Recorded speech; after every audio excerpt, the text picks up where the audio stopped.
Any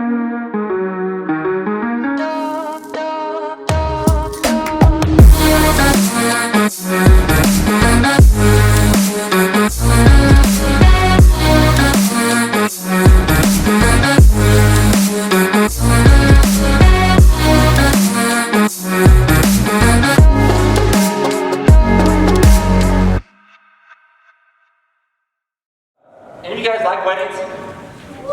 Maybe like weddings. Some people are kind of like mixed with weddings. I recently just got back from a wedding. It was my brother's wedding, twin brother.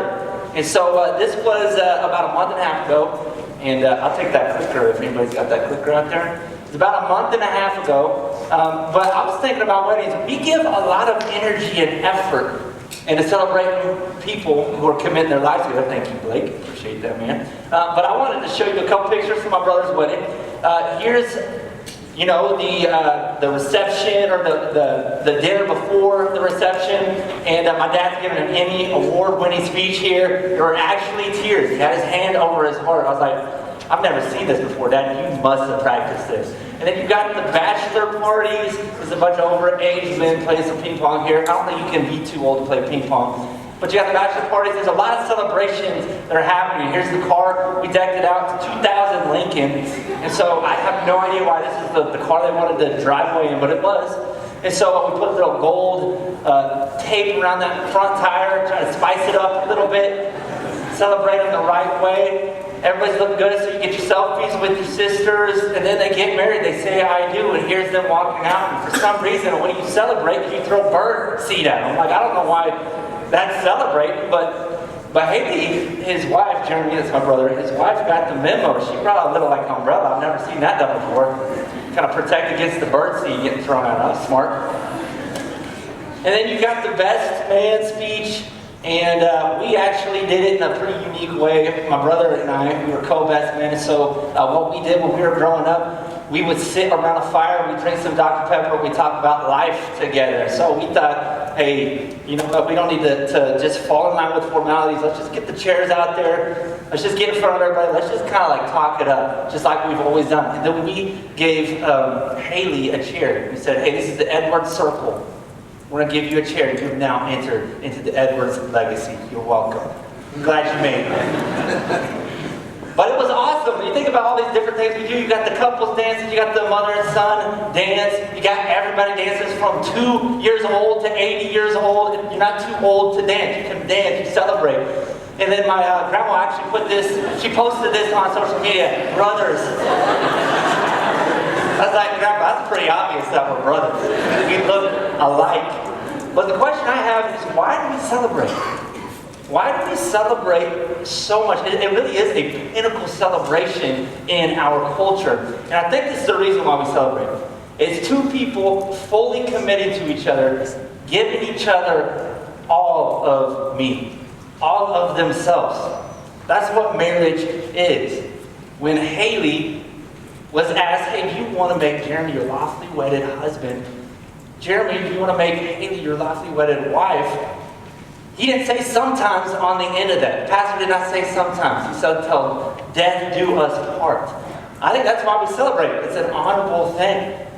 The symbolism in marriage is unique. It's amazing.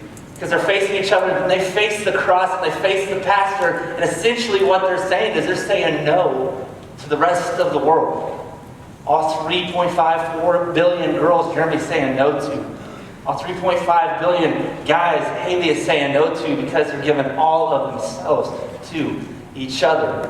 And I like this idea because that commitment is this. It's a commitment on that day. But then it's following through every single day after. That's what giving all of yourself to somebody actually looks like. And we've been talking about this idea of a fan versus a follower. A fan of faith is somebody who probably says, I will give all of myself to you, God, sometimes. But a follower is someone who does this. Matthew 22:37, God says, the greatest commandment of all time, love the Lord your God with all your heart, with all your strength, with all of your mind. He says because of this, I gave all of me, will you give all of you? I gave all of me, will you give all of you? Yes, he does deserve it. but there's also a desire. And that's compelling. The God of the universe says, I gave all myself to you. Will you give all of yourself to me? The same thing. The commitment, just like the I do, just like Jeremy and Haley said, I do, for the rest of life. They're going to be pursuing each other. Not that they're perfect.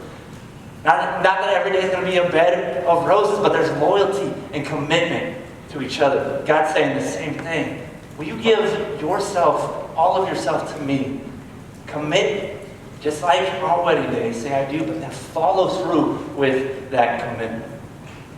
There's a story that I want us to look at, and it's actually on your guys' handout. I'm going to have you guys read it, but I want to set the stage real quick for you. This is a story of a woman who gave all of herself to God. There's two people in this story in relation to Jesus. One is a guy named Simon.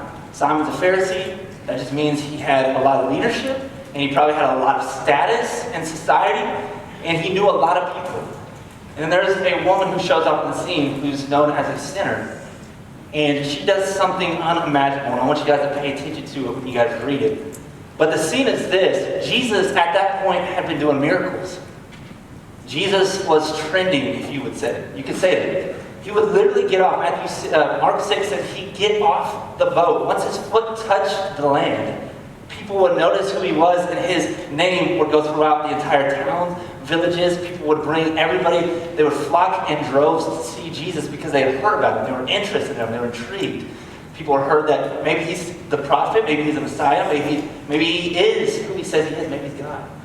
And so people were intrigued. Now, they were intrigued for the right reasons, a lot of them, but some of them took advantage of it. They saw him as a social novelty. If I can get this guy to my party, I'm going to be in good shape. And so Simon saw it as that. Simon invited him to one of his house gatherings, one of his socials at his house. And it was kind of like the Nelk brothers. Hey, we're going to have a party with them. They're going to be here. Everybody's going to be there, right? That's what Simon was doing with Jesus. He said, hey, show up. And then he knew that a bunch of other people were going to fall in line with that. So I want you guys to take a few minutes, read that together, and I'll bring us together. Take about 2.5 minutes to read that. And then I'll come back with a few thoughts. Right. Hey, I'm going to bring us back together. I know some of y'all probably can't get all the way through that, but we're going to unpack it a little bit as we go tonight. And so no worries on that. I've got it on that sheet so you can go back and look at it a little bit later. But one of the questions I was going to ask is what stood out. And I want you guys to think about that for a second. Because for me, what stood out as I've read that story multiple times is this. Is whoever has been forgiven much will love much. Whoever has been forgiven much will love much.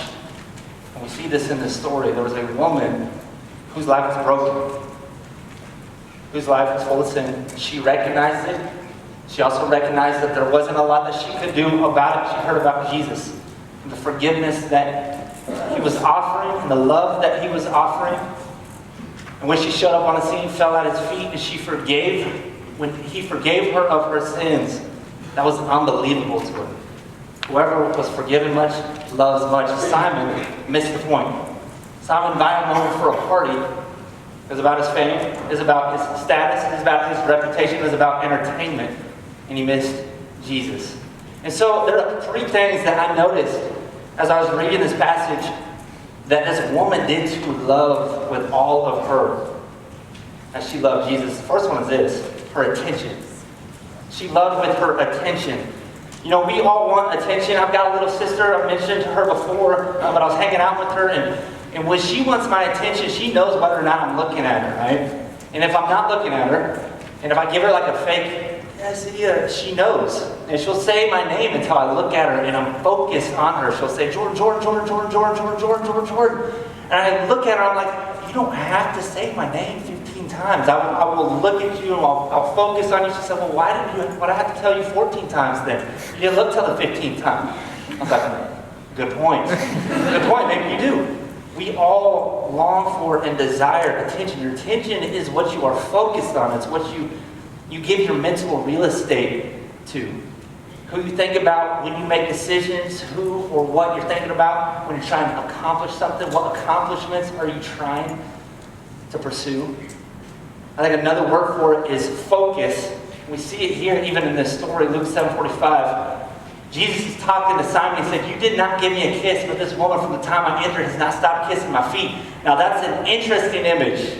A powerful image, okay? And almost in this culture, the society, one thing I keep in mind, this was almost scandalous to see this. And this was in the middle of a party. There were people there, and she's at his feet, kissing his feet. It's Jewish culture and custom that when you invite somebody into your house, you do a couple things. You put oil on their head, and then you give them a kiss on the cheek, and you wash their feet.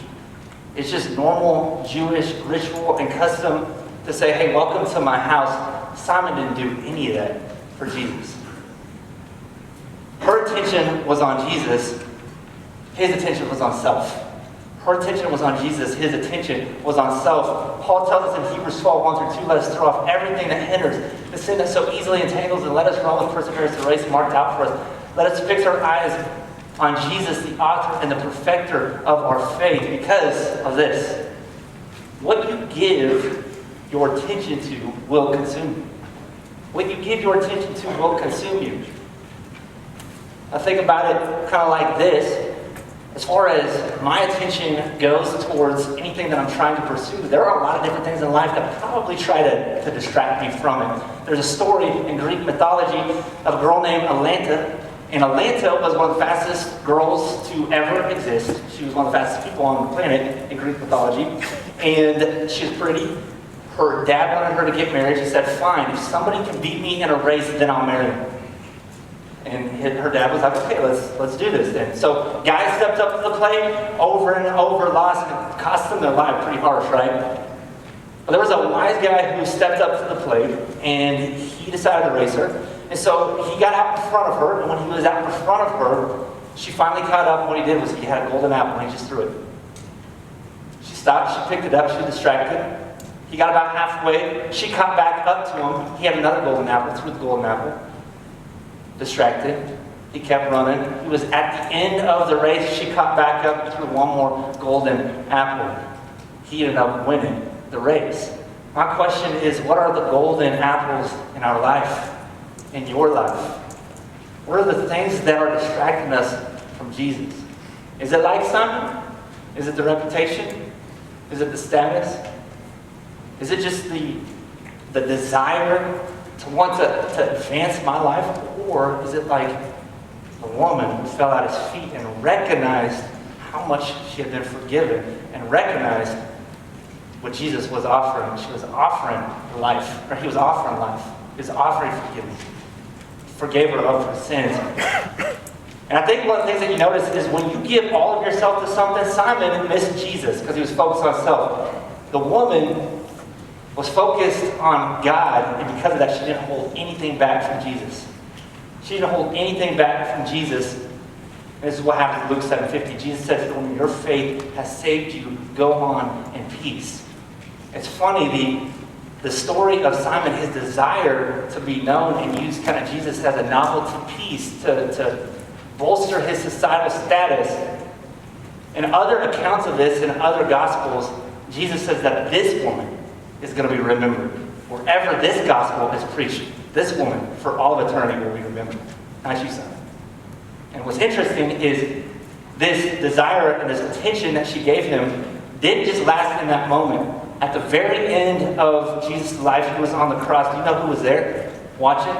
Most scholars will say that this woman who was at Jesus' feet was Mary Magdalene. Mary Magdalene was there that day Jesus was crucified. Simon was nowhere to be found. Mary experienced this faith-saving faith, and she was also experiencing the peace that came with it. When you're fixed on self, you are hindered and you are entangled. When you're fixed on Jesus, you will persevere and have perfected faith. That's what Hebrews says. Second one is this, longing. I noticed this in her longing. She gave all of herself to Jesus through this way.